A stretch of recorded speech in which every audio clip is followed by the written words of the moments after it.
শিৱসাগৰৰ বিভিন্ন প্ৰান্তৰ যিসকল বানাক্ৰান্ত লোক এতিয়া সেই বানাক্ৰান্ত লোকসকলক সহায়ৰ কাৰণে বিভিন্নজন আগবাঢ়ি আহিছে। চৰকাৰী পক্ষৰ পৰা ইতিমধ্যে তেওঁলোকক বান সাহায্য দিয়া হৈছে আৰু সমান্তৰালভাৱে বিভিন্ন ধৰণে যি NGO বা বিভিন্ন দল সংগঠন ব্যক্তি বিশেষ সকলোৱে এই বন্যাত্মসকলৰ কাষত থিয় দিছে। আৰু আজিৰ তাৰিখত মই বৰ্তমান জোনাকী নগৰত উপস্থিত আছোঁ। জোনাকী নগৰৰো বিস্তীৰ্ণ অঞ্চল বানত ডুব গৈছে, ৰাইজে বানত সহায় আছে আৰু এই সময়ত গুৱাহাটীৰ পৰা এটা দলে এই যি গাড়ীখন যাব দিয়া জোনাকী নগৰ অঞ্চলত সেই বানাক্ৰান্ত লোকসকলক বান সাহায্য আগবঢ়াইছে আৰু তেওঁলোকে দৃশ্যটো কল্পিত দেখুৱাইছে যে এই ধৰণে সকলোৱে পাৰ্য মানে যি ধৰণে পাৰে সহায় কৰিছে আৰু তেওঁলোকক খোৱা বস্তু দি যি ধৰণে সহায় কৰিছে। আপোনাক এফালে কি ধৰণে আপোনালোক আক্ৰান্ত হৈছে? কষ্ট হৈছে মানুহখিনি, এতিয়া প্ৰতি ঘৰ মানুহতে পানী সোমাইছে, বহুত কষ্ট হৈছে, জীৱ জন্তুটো মৰিছে। ধৰক এতিয়া মানুহৰ খাবলৈও মানে অসুবিধা হৈছে, যাবৰ কাৰণে গোটেই ৰাস্তাত একঁকাল পানী।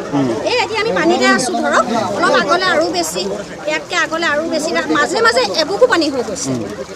বহুত কষ্ট, বহুত কষ্ট হৈছে, বয় বস্তু নষ্ট হৈছে, মানুহৰ বয় বস্তু লোকচান হৈছে, জীৱ জন্তু মৰিছে, বহুত কষ্ট হৈছে। সকলো ওলাই আহক, আমাৰ শিৱসাগৰখন বচাব লাগিব, কাৰণ শিৱসাগৰখন 20 বছৰ বেকলৈ গুচি গ'ল, সকলোৱে দেখিছে। আৰু আপোনালোক ওচৰত আহিলে গম পাব, যি কেমেৰাত দেখি আছে এইটো কেমেৰাত দেখাৰ সমান নহয়। আপোনালোকৰ ওচৰত যেতিয়া আহিব তেতিয়া আপোনালোকৰ চকু পানী আহিব, তেতিয়াহে গম পাব। বিশেষ বেছি নকওঁ, সকলো আহক, মানুহক সহায় কৰক। আমি মানুহক সহায় কৰিব লাগিব।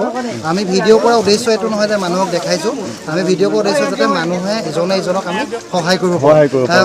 সোনকালে আপোনালোকে মানুহক সহায় কৰিবলৈ ঘৰৰ পৰা ওলাই আহক।